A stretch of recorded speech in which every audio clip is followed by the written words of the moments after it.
उसके खिलाफ अगर आप साजिशें करना शुरू कर दो और उसके खिलाफ इस तरह की लैंग्वेज आप यूज़ करो किसी ऑर्गेनाइजेशन के हेड के लिए, तो क्या उसका जो स्पोक्स पर्सन है, क्या वो आपको जवाब नहीं दे सकता? क्या आप इतने आसमान से उतरे हो कि आप किसी इदारे के सरबराह के लिए आप कुछ कहेंगे और उस इदारे का जो स्पोक्स पर्सन है वो आपको काउंटर नहीं करेगा? वो आपको काउंटर करेगा। आप अगर उनके सरबराह के लिए गलत जबान इस्तेमाल करोगे तो जवाब आपको भी सुनना पड़ेगा। दूसरी आपने बात की जेल मुद्दे। अच्छा देखिए जी, जो सीसी की बात है, सीसी के फैसले हमेशा हुए हैं। सीसी मुश्तरका तौर पे अपने फैसले करती है। जहाँ तक आपने जेल मुद्दे की बात की, वो मुझे इल्म नहीं। मैं कह रहा हूँ आपके सवाल मफरूजों में ज़्यादा है, रियलिटी में सवाल पूछे मैं जवाब दूंगा। इधर की बात है, पीपल्स पार्टी सपोर्ट नहीं करेगी। मैं आपको बता दूं बात कि आईने पाकिस्तान से मुकद्दस कोई चीज़ नहीं। आईने पाकिस्तान में मजीद सूबे बनने के लिए क्लॉजेज मौजूद हैं, उस क्लॉज को पढ़ लें। एक तो हम कहते हैं जी सिंध की तकसीम हमें किसी सूरत में कबूल नहीं है, लेकिन अगर किसी को शौक़ पूरा करना है तो बराए मेहरबानी आईने पाकिस्तान का राह लेके लाएँ। सिंध असम्बली का एक भी रुकन देखिए, NFC अवार्ड पास पाकिस्तान पीपल्स पार्टी के दौर में हुआ। दौर उस स्टार्ट हुआ था, गिलानी साहब प्राइम मिनिस्टर थे जी, जो 7वां हमारा NFC अवार्ड है। पीपल्स पार्टी को जो भी रिजर्वेशंस हैं, पीपल्स पार्टी उसको हर उस फोरम पे उठाती है जिस फोरम पे ये मैटर उठाने का है। रिसेंटली भी जो मीटिंग हुई थी, चीफ मिनिस्टर सैयद मुराद अली शाह साहब ने बड़ा स्ट्रांगली उस केस को प्लीड किया। एक मीटिंग हुई है, बाकी मीटिंग होंगी। फिर वही बात के जब फैसले होंगे तब पीपल्स पार्टी का स्टांस हमेशा क्लियर है, उसमें कोई दो राय नहीं है, कोई कन्फ्यूजन नहीं है, कोई कॉम्प्रोमाइज़ नहीं है। हम अपना स्टांस रखेंगे। आप हो तो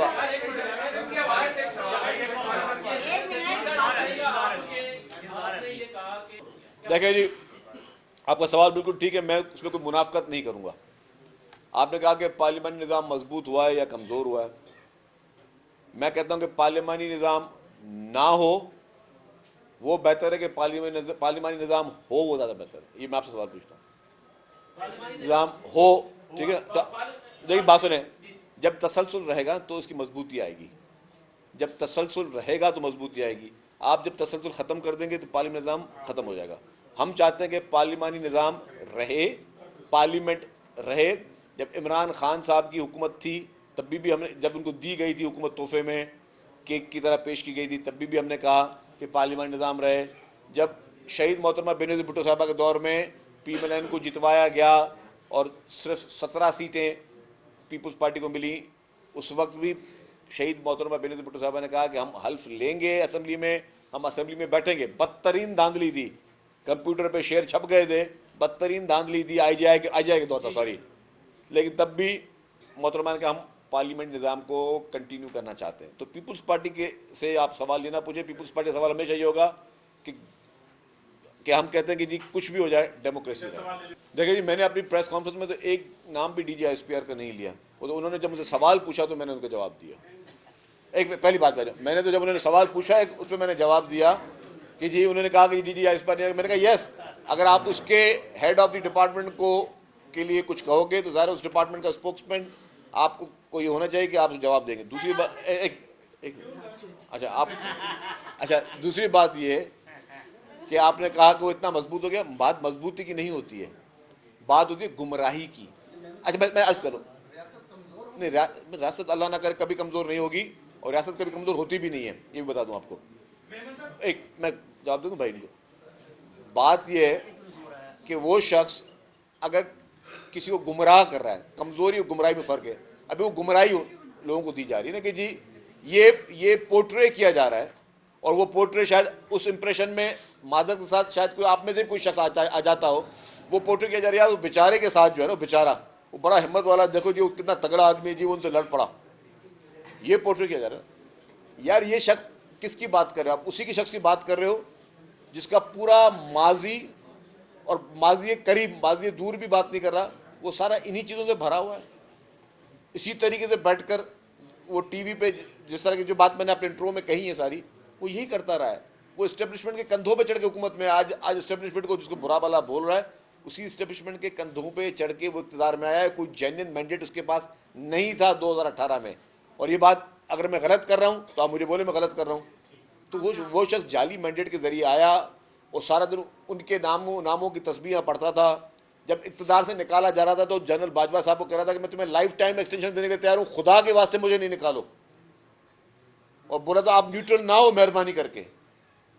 आज वो शख्स को अगर आपने कौमी हीरो मानना है, वो काबुल इतना मजबूत, वो मजबूत ही नहीं है, वो गुमराही। अब कभी कभी गुमराही ज़्यादा पॉपुलरिटी ले लेती है, लेकिन हकायक हमेशा हकायक रहते हैं। हकायक से आमदी तारीख को कभी जो है वो गुमराह ना करें। जी लास्ट क्वेश्चन।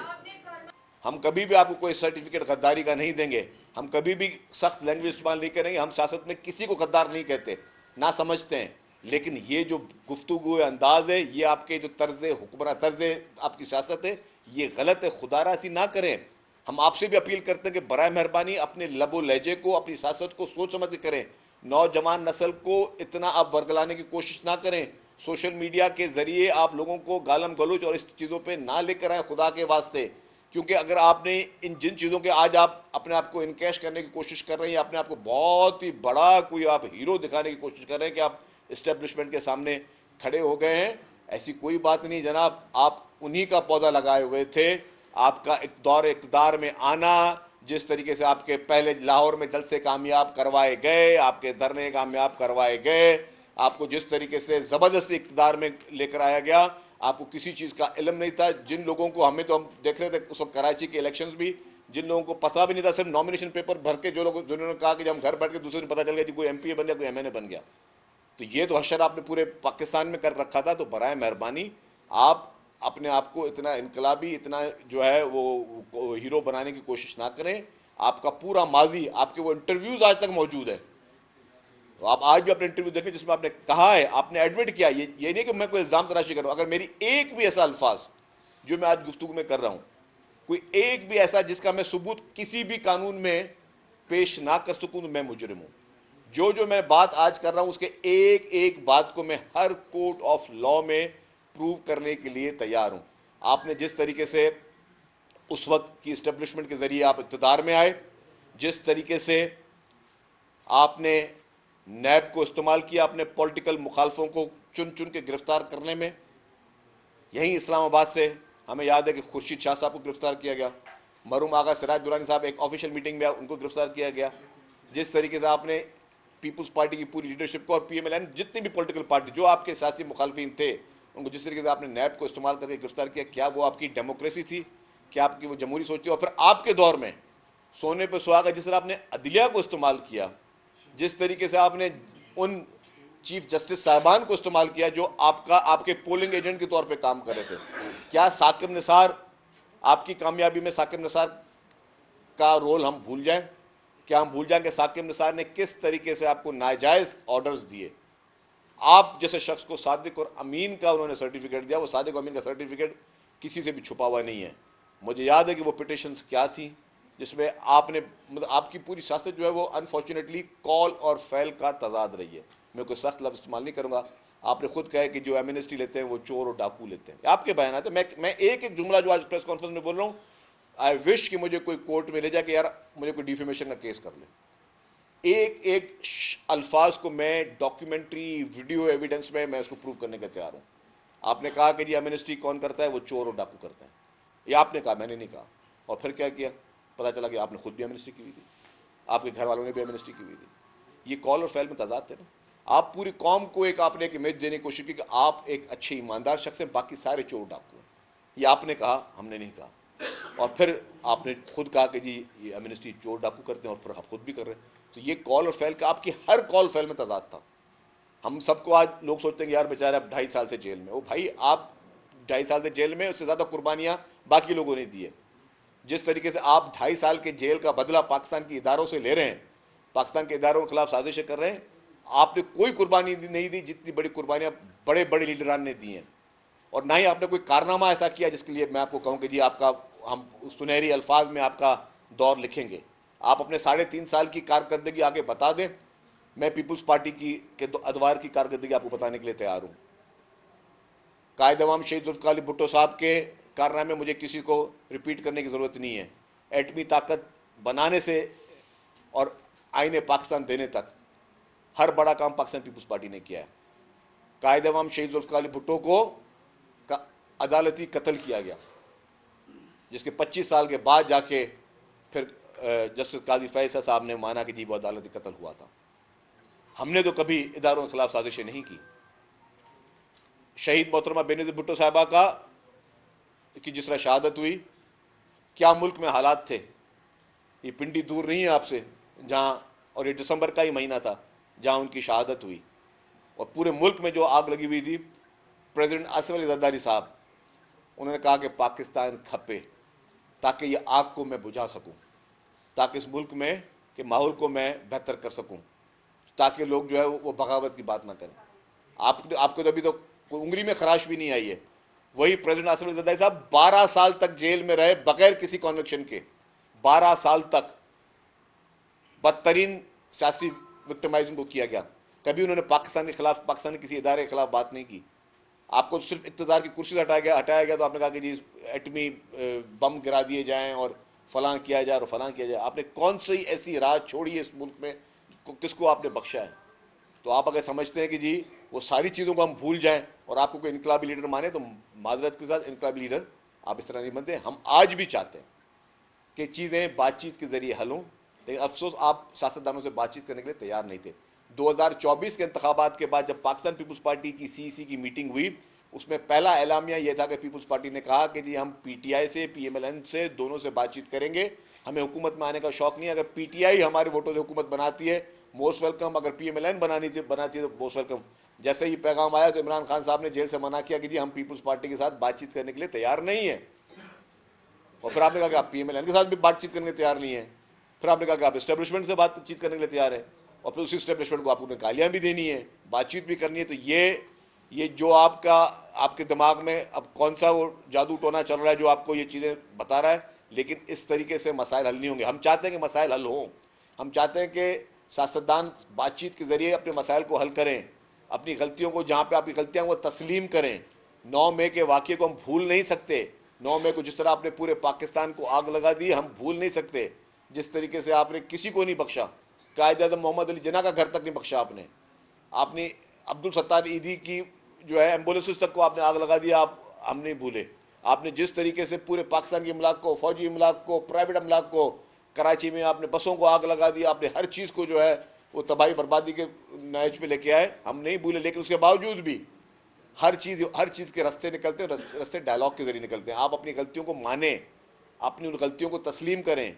आप मेहरबानी करके नौजवान नस्ल को ये ना बताएं कि आप बहुत बड़े कोई सुपरमैन हैं और आपने बहुत बड़ा कोई कमाल कर दिया। आप सुपरमैन नहीं है, आपने ऐसा कोई कमाल नहीं किया। ना आपका 3.5 साल का इक़्तिदार कोई ऐसा कमाल दिखा सकता कि आपके अल्फाज सुनहरी, आपके जो है वो नाम किसी सुनहरी अल्फाज में लिखा जाए। कोई एक भी काम नहीं है। 4 लंगर खाने खोलने से आप जो है वो सरकारी खर्च पे आपका नाम सुनहरी अल्फाज में नहीं लिखा जाएगा। आपने कोई मुल्क के आवाम के लिए, मुल्क की कौम के लिए कोई ऐसा कोई बड़ा काम नहीं किया, ना पाकिस्तान के लिए बड़ा काम किया। हाँ, पाकिस्तान के लिए बड़ा काम किया तो पीपुल्स पार्टी की लीडरशिप ने किया है। मिसाइल टेक्नोलॉजी शहीद मोहतरमा बेनज़ीर भुट्टो साहिबा ने दी। उसके अलावा बेशतर काम है। मैं 5000 काम अभी दिखा सकता हूँ, आज भी अगर हर सेक्टर पे मैं बात कर सकता हूँ। लेकिन यह कि हमने काम किए और आपको थोपा गया, अनफॉर्चुनेटली, माजरत के साथ आपको थोपा गया, और आपको जो थोपने की प्लानिंग थी वो कहीं और से हो रही थी। फॉरेन फंडिंग केस में भी आपके लिए लिखा हुआ है, ये इलेक्शन कमीशन ऑफ पाकिस्तान दूर नहीं है, ये तो हुकूमत की नाअहली है। मैं बोल रहा हूँ ये वफाक हुकूमत की नाअहली है कि 2 केसों में इन्होंने बख्श दिया पीटीआई को। एक केस फॉरेन फंडिंग केस का, फॉरेन फंडिंग केस के डिसीजन को उठाएं जिसमें भारत और इसराइल की फंडिंग इनमें शामिल है। और ये बात मैं नहीं कर रहा, ये आपके और हमारे इस्लामाबाद के एक मशहूर शहीद सहाफ़ी शहीद अरशद शरीफ साहब का आप शो उठा के देख लें क्लिप यूट्यूब में, जो वो बात करे फॉरेन फंडिंग केस की। उसमें वो इंदर दोसान और उनके नाम ले रहे हैं कि जिन जिन लोगों ने जो है वो फंडिंग पीटीआई को की इलेक्शन लड़ने के लिए, भारत और इसराइल ने आपको फंडिंग की, ये मैं नहीं कह रहा। दूसरा, जब आपने गैर आइनी तौर पर असम्बलियाँ तोड़ी थी, गैर आइनी तौर पर असम्बलियाँ तोड़ी थी नो कॉन्फिडेंस के टाइम पे, वो भी इलीगल और गैर आइनी काम था जिसपे भी हुकूमत ने शायद आंखें बंद कर ली। वरना वो 2 केस ही आपके लिए ऐसे थे कि वो 2 केस के अलावा आपको कोई और केस बनाने की जरूरत भी नहीं थी। लेकिन ये सारी चीज़ें हुई हैं और आप थोपे गए, और आप जो थोपे गए वो आज से नहीं थोपे गए, वो भी डॉक्टर इसरार अहमद को अगर कोई सुन ले, मेरे इस्लामाबाद के सहाफ़ी दोस्त उसकी वीडियो देख लें डॉक्टर इसरार अहमद की। डॉक्टर इसरार अहमद साहब ने क्या कहा था आपके बारे में, और उन्होंने पेशेंट गोई की थी, और आज से 35 साल पुरानी वीडियो है। ये भी नहीं कि आज मैंने बनाई या आपने बनाई, 35 साल पुरानी वीडियो जिसमें वो कहते हैं कि जी एक शख्स को उसने नाम लिया कि जिसको एक इसराइल जो है उसको वो उसके लिए लॉबिंग कर रहा है, उसको इस तरह के इम्पोज किया जा रहा है कि कल को उनका प्रोग्राम है कि पाकिस्तान का वज़ीर-ए-आज़म बनाए। मुझे पता है आज से 35 साल पहले डॉक्टर इसरार अहमद को किसने बताया? आपके लिए हकीम मोहम्मद सईद मरूम की किताब उठा के पढ़ लें, कितने साल पुराने उनके हकीम सईद की शहादत को भी मैं कहता 25-30 साल हो गए होंगे। उन्होंने पहले आपके लिए क्या लिखा था? और हमारे पाकिस्तान के कौमी हीरो अब्दुल सत्तार ईदी साहब, उनका जो एक एक्सप्रेस टीवी पे एक इंटरव्यू मिला, उसमें उन्होंने क्या कहा था? उन्होंने कहा था मेरे पास इमरान खान आया और जनरल हमीद गुल आया, और इन दोनों ने कहा कि बीबी शहीद की हुकूमत को जो ख़त्म करना है। मैंने कहा मुझसे ये नहीं होगा। तो आप तो माशाल्लाह, जो आप कहते हैं कि आप बहुत बड़े जुनूनी हैं, आप बहुत बड़े जो हैं वो आज आप अपना शुमार एक बहुत बड़ा एक इनकलाबी लीडर में करते हैं। आप तो उस वक्त जनरल हमीद गुल के साहब के साथ जाके मोहतरमा बेनज़ीर भुट्टो शहीद साहबा की हुकूमत गिराने के लिए सत्तार ईदी साहब के पास गए थे। तो आपका पूरा जो ये बैगेज है, इसको आप हिस्ट्री में कैसे साफ करेंगे? जो आज आप कह रहे हैं कि जी मैं बहुत एंटी एस्टेब्लिशमेंट आदमी हूँ और मैं बहुत बड़ा कोई बहादुर आदमी हूँ, तो आप ये बैगेज कैसे साफ करेंगे? क्या इन सारी चीज़ों पर आपने माफ़ी मांगी कौन से? क्या आपने एडमिट किया? और आपके एडमिट आपके इंटरव्यू तो मौजूद हैं। तो मेरी ये रिक्वेस्ट ये है कि किसी भी साजिश, ना आप अपने सियासतदानों के खिलाफ साजिश करें, ना अपने इदारों के खिलाफ साजिश करें। हाँ, आप रास्ता निकालें, रास्ता निकालना आपका हक है, बातचीत करना आपका हक है। गलतियां हर इंसान से होती है। अगर आप समझते हैं आपसे गलतियां हुई हैं, तो उसकी गलतियों की जो है वो आप उसकी रिजॉल्व के लिए आप बातचीत जिससे करनी है आप करें, अपने मसाइल को हल करें। लेकिन नौजवान नस्ल को और ये सोशल मीडिया पे जो तूफ़ान शुरू हो जाते हैं, इससे आप बराए मेहरबानी अवॉइड करें। हम चाहते हैं पाकिस्तान में तमाम पॉलिटिकल पार्टीज जो अपनी सियासत करें, हम चाहते हैं कि पाकिस्तान में तमाम लोग जो है वो बाइज़्ज़त तरीके से अपना काम करें, लेकिन उसके लिए आप जो है एक दूसरे पर एतमाद करें और इस तरह की राह ना उठाएं जिस पे पॉइंट ऑफ नो रिटर्न पे जाएं। हम नहीं चाहते आप पॉइंट ऑफ नो रिटर्न पे आए। हम चाहते हैं कि ठीक है आप अपनी अदालतों के ज़रिए अपना इंसाफ तलाश करें। बाकी सारी पार्टियां जिनके लीडर जेल में गए वो अदालतों के ज़रिए बाहर आए, आप भी अदालतों पर एतमाद करें। आप अगर चाहते हैं कि जी आपको आगे राह मिले तो उसके लिए आप पॉजिटिव सोच के साथ सामने आएँ। लेकिन ये नेगेटिविटी और भारतीय मीडिया की हेल्प, ये भारतीय मीडिया आपकी रिहाई में मैं गारंटीड कह सकता हूँ, या जितने मेरे सहाफ़ी दोस्त बैठे हुए हैं वो सब गारंटी कह सकते हैं कि भारतीय मीडिया किसी सूरत में आपकी मदद नहीं कर सकता इस सारे क्राइसिस से निकलने के लिए। अगर आपको मदद चाहिए तो अपनी बातचीत के ज़रिए अपने दरवाजे खोलें और पॉजिटिव सोच के साथ करें। ये नेगेटिविटी किसी के काम में नहीं आएगी। ये बताइएगा कि पीटीआई को बैन करने की बातें हो रही है, क्या पीपल्स पार्टी उसकी हमायत करेगी? देखिए जी, आपने बात की कि पीटीआई को बैन करने की बात हो रही है, मेरे सामने ये बात नहीं आई है अभी तक। इस सवाल को मैं मफरूज़ों में समझता हूँ, लेकिन पर्सनली मैं बताऊँ ज़ाती तौर पे हम नहीं चाहते कि कोई भी पार्टी बैन हो। पीपल्स पार्टी नहीं चाहती कोई पार्टी बैन हो। पार्टियां खुद अपने आप को बैन करवाने के लिए वो उस पर ना आ जाएं। देखिए आप देखें ना, आप इस नहज पे ना पहुँचें कि जहाँ मैं वही बात आपके सवाल से पहले कर चुका हूँ कि पॉइंट ऑफ नो रिटर्न पे ना आए। हम नहीं चाहते कोई पार्टी बैन हो, लेकिन आप खुद अपने जो आपका एक्ट्स हैं उनको इस तरह बनाएं कि आप बंद गली में ना जाएं। आप वो राह इख्तियार ना करें जिसके कोई रिजल्ट नहीं है।